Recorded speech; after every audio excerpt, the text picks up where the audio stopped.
Hi, me again, it's Josie, and you're listening to the Yoga Local podcast. What would it mean to you if you had a real instinct that you had the best answers to any situation in any given moment? Would that lead to a deeper trust in yourself?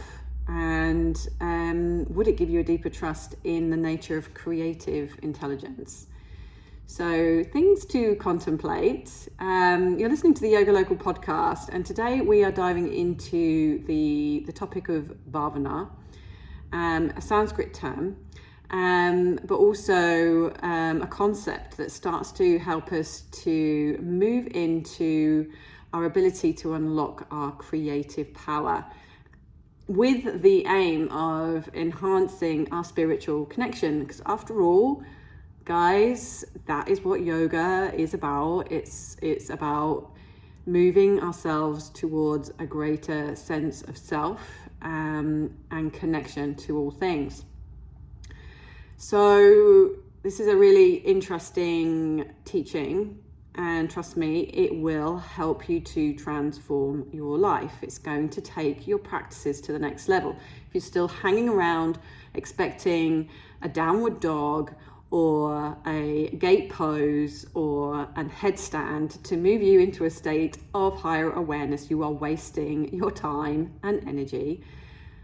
We need to start to move into more subtle areas of practice. Yes, it's amazing to get our bodies strong and stable and prepared, but it's preparation for these teachings. And if your yoga practice isn't taking you there, then you are going to stay in a loop of same old. Your practice won't develop your connection. If that's something that you're looking for, and if you were truly in a practice of yoga to achieve a state of yoga, kind of should be, then these are the kind of things that you need to start to be introducing into your practice, start weaving into your asana.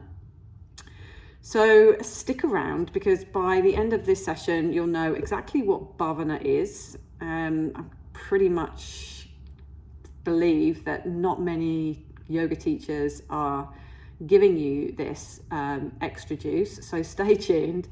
And I will also help you to start weaving it into your daily life, because I think a lot of the time we dismiss these things as, a waste of time. Our lives are so busy, and I get it. I've kind of been there myself, and we just want to get the practice done, work our bodies physically, feel a little better in our minds, because you still will. Exercise does that, we know that. But if you do truly want to explore yoga in its full expression, to its full capacity, this is the stuff that you need to help you progress. So first of all, what is Bhavana? So it translates to development or cultivation. It's a core component of our traditional practice. But be clear, this is not about fluff and daydreams and nasal gazing. It's a deliberate meditative process. And if you think about it, why do people mock, these practices and dismiss them and cast them off? It's because people aren't making time for them, or maybe they've not practiced them themselves. And we always kind of turn away or dismiss things that we're not really sure about. So let's try and open our minds, take it out of a conditioned pattern, and start to explore Bhavana as this meditative practice which emotionally connects you to a specific outcome. Yes, it's about using visualization. Yes, there's a certain amount of dreaming involved. Okay, but it's more about calling something forward into existence through the power of our highly capable minds.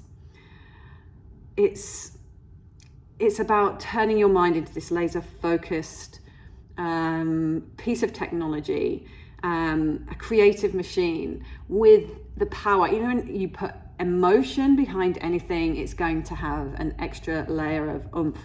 Okay, so this is how we start to co-construct our experience, finding what it is that we want in our lives, bringing it forward, but not just just with a dream or a vision with that emotional edge. That's the bar. We've got to bring our emotional feeling sense of self to the table. And that's what will start to bring some of this yoga magic into your everyday life. So it's more than positive thinking. Again, like, you know, it concerns me because a lot of the time, you know, the way that we package and parcel up information these days, it's like party tricks and, you know, do this practice separate from the whole of an entire yoga practice. And, you know, to be fair, it can look underwhelming and without any substance if you just keep extracting things and fracturing the practice.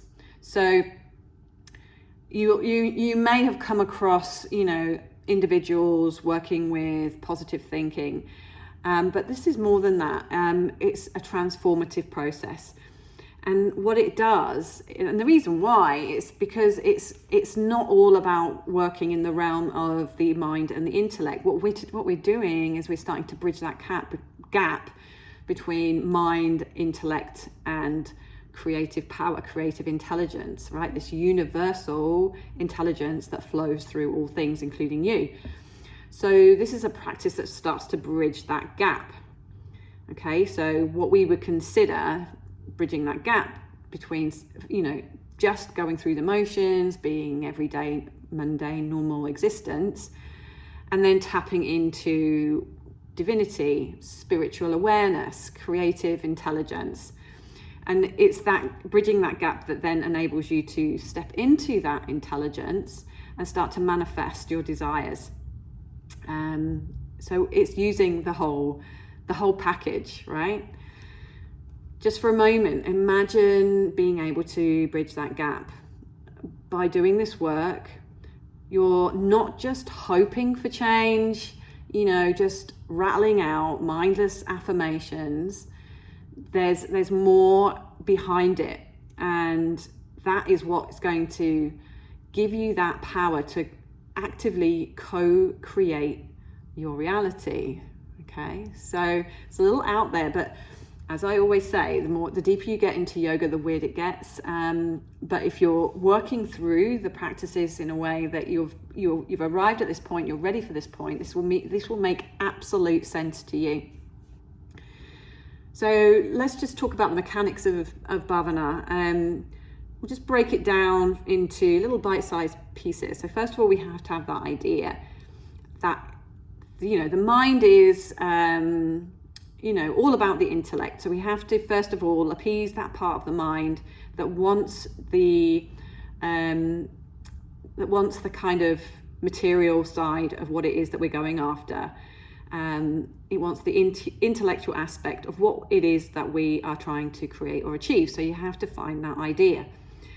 And then we have the vision. So we take that idea and we build it and we grow it.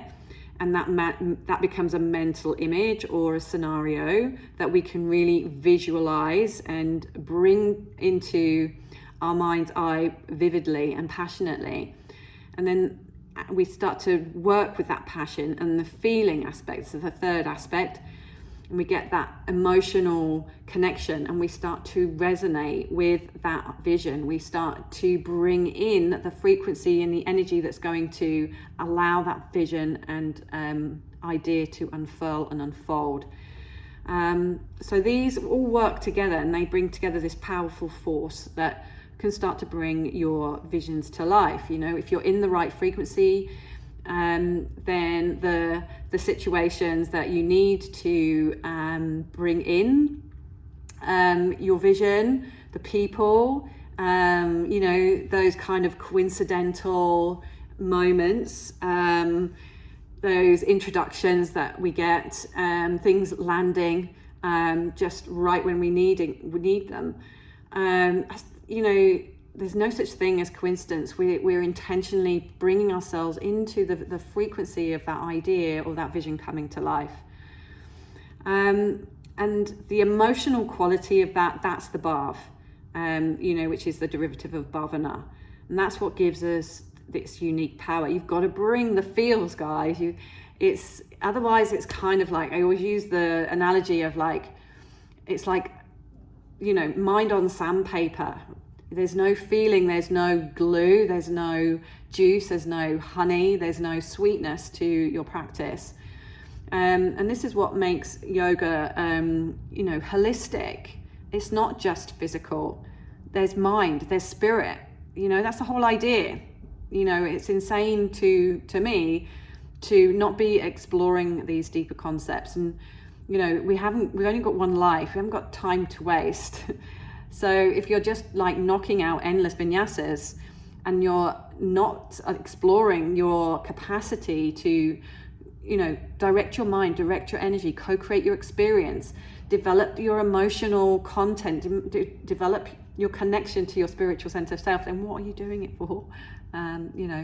With the utmost respect. This is, me passionately calling on those people that are not yet aware that this is where yoga is supposed to go.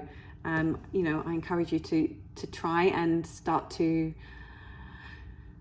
just expand what you think you know about stuff.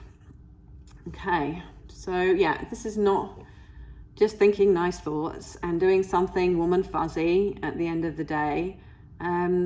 We really need to bring the feeling in. We've got to want it, and then we've got to drive that emotion and keep that energy alive and keep in that vibration. And that's the energy that's going to transform your life, essentially, because it will draw in all the people that you need to make it it's a success, or to bring it into fruition. So I promised you some practical applications. You can, refer to these in the blog that accompanies this podcast. So again, I would always encourage, to try and take on these teachings with the idea that this is part of a committed, consistent daily practice, which includes all 8 limbs of the yoga, from asana, pranayama, mantra, meditation, mudra, the whole works. Okay, but for educational purposes, this is a few things that you might be introduced to while you're practicing here, or things that you can just start to think about and bring into your own practice. So first of all, the daily visualization practice. Connect back into your dreams. That idea that you had, we're going to empower that idea on a daily basis. Bring the intellect as the first port of call, and then start spending a few minutes every day just bringing into it that vision, and start expanding that idea, and essentially the bhav. You've got to bring the bhavana, the feeling. So it's about seeing it and feeling it, immersing yourself in what it would look like, how you would be if you achieved that goal. Where would you be? Who would you be with? What would you be saying? What would they be saying to you? Can you start to, bring forward the qualities that would induce, like joy and excitement, and everything that you can bring to the table to get a sense of what it would be like if this came to pass, and just embrace it. You can also use affirmations, but again, use them with emotion. Don't just knock them out without bringing in your idea of, well, what does it mean really to align with this affirmation? Can you engage your emotions fully with it and believe the truth of the words, not just say them and repeat them? Again, we don't want any brain against sandpaper situation. Feel the corresponding feelings. Feel the corresponding emotions. Allow those things to come up. Remember, that is the bhav and the bridge to moving you from more mundane experiences to something more spiritually connected and divine. Another way to do this is through creative journaling. Write your ideas down, visualize, draw pictures, bringing your creative side, explore it. Spider grass, great. Like, let your mind just move into, your wildest dreams and thoughts and feelings. And then you can revisit these journal entries, and that's how you keep that energy consistent and aligned, and you can tap into that. And the more you do this, the more those situations and circumstances and people will start to come into your life, which will then help to make your dream come true. Okay, you can co-create your reality. It's a massive part of yoga practice. Yoga is power. You know, the idea is that we use these powers to be a force for good in the world. This is not just about manifesting a few hundred more quid in our life. You know, and that's part of the work and the process, right? We're uncovering the things that we are like working for and why we're working for them, and understanding when the ego's in the way, purifying our thoughts so that when we come to do this work, the kind of things that we're co-creating and manifesting are more aligned on a spiritual level. And then they have to be good, right? Because, you know, divinity is all about this connection and everything working in correlation, in union, in harmony. So our, you know, as we move through the process of uncovering and revealing who we are and who we're not, naturally we're going to start to envision and imagine those things that are our path, our dharma, you know, the things that are actually driving everything that we do in life, those soul inspired directives. We get more connected to them, we allow them to come into our world. So yeah, use journaling as a way to revisit your goals, see them transform and evolve as you transform and evolve, and keep shifting things in the direction that you want them to go. And just to be clear, you know, this is not just to become a better practitioner and, you know, be a better yogi. These are skills for life. These are things that are going in to enhance and give you more success in everyday life. Career success. If we start visioning our goals and start to really understand what it is that's driving our actions, maybe it will lead you into your next promotion, your next dream job, or even starting your own business, like I've managed to do and manifest for myself. Same thing, healthy relationships, you know, anything that you need in your life, like relationships, health, finances, emotional health, career, your personal well-being. It's all up for grabs. If we want to shift something, right, let's start to use the power of our auspicious minds and start to lead them in a direction that means we're empowering ourselves. So again, a few more things to read up on in the blog that accompanies this podcast. I encourage you to read that, share it, show it to someone who needs it, do these practices, but more than that, think about integrating them as part of a complete yoga practice. You know, anything in isolation is not as powerful as done in harmony and in union.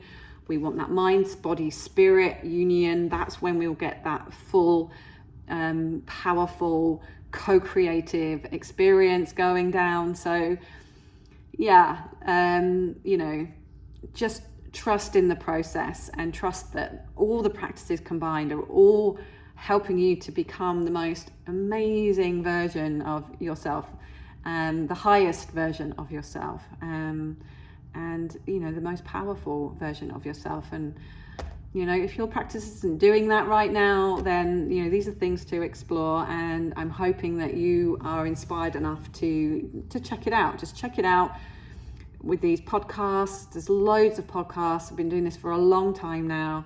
You know, go into our archives, have a look, and start to be more curious about practice. It's not just a physical practice. It's not just about being flexible. Being a good yogi is not about being able to do any specific posture. It's what we do with it energetically. It's how we're shaping our bodies. It's how we're using our minds. It's how we're growing on a daily basis. And don't let anyone tell you any differently. Because it's so limiting, because some of us may be not able to do some of those wild feats of gymnastic, postures. Doesn't make you the best yogi in the world. And you know, being and practicing yoga for me is moving and pursuing towards that greatest connection, true self, understanding who you are and empowering that, and seeing how life can unfold when you're on that path. So with that in mind, I'm going to end it there. Please let me know if you've got any questions. This whole month, it's currently June 2024, and this whole month is a Radically Reimagined month, and we do have an event which is a special event. We've got a yurt that we're erecting in a location which is off grid, and we'll be doing a mini retreat. I think it's 11 till 3. All the details are in the blog post that accompanies this, and we'll explore all of these traditional practices. We'll explore the creative yogic process. We'll take some time doing all these practices, getting clear on our dreams, doing some visioning, and really maybe plotting anything from the next few weeks of your life to the next few months to the rest of your life, and just see how these practices can really empower you and get you on track and stop you messing around, hanging around in the weeds, kicking the tires. Fill your car with some fuel, and let's get it on the road, and let's start to live our dreams. Okay, that's all for now.